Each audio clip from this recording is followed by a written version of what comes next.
అనంతపురంలో రాణినగర్లో వ్యక్తి దారుణ హత్యకు గురయ్యాడు. ఆ వ్యక్తి ఒంటిపై బలమైన గాయాలున్నట్టుగా పోలీసులు గుర్తించారు. ఘటనా స్థలిని పోలీసులు పరిశీలించారు. మృతుడు బుక్క రాయసముద్రం మండలం పొడరాలకు చెందిన తలారి చిన్నపెద్దనగా గుర్తించారు. అతనికి భార్య, ముగ్గురు పిల్లలున్నట్టుగా తెలిపారు పోలీసులు.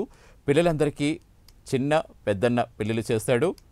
గత 3 ఏళ్లుగా రాణినగర్లో మహిళతో సహజీవనం చేస్తున్నాడు. ఇటీవలే ఇద్దరి మధ్య గొడవలు జరిగినట్టుగా పోలీసులు తెలిపారు. ఈ క్రమంలోనే హత్య జరిగినట్టుగా భావిస్తున్నారు.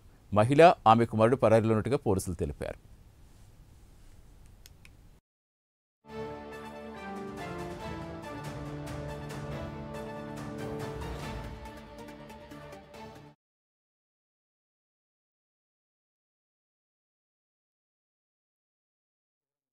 అనంతపురం 1 టౌన్ పోలీస్ స్టేషన్ పరిధిలో రాణినగర్ నందు ఈరోజు ఉదయము తలారి చిన్న పెద్దన్న అనే వ్యక్తి రక్తగాయాలతో చనిపోయి పడి ఉన్నాడు.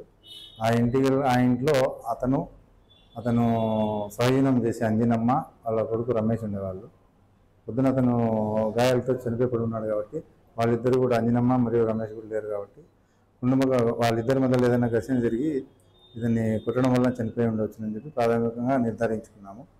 కేసు నమోదు చేసుకొని తదుపరి దర్యాప్తులో విషయాలను మళ్ళీ పూర్తిగా మీకు తెలుపుతాం. అనంతపురం జిల్లా అనంతపురం 1 టౌన్ పోలీస్ స్టేషన్ పరిధిలో రాణినగర్ నందు ఈరోజు ఉదయము తలారి చిన్న పెద్దన్న అనే వ్యక్తి రక్తగాయాలతో చనిపోయి పడి ఉన్నాడు.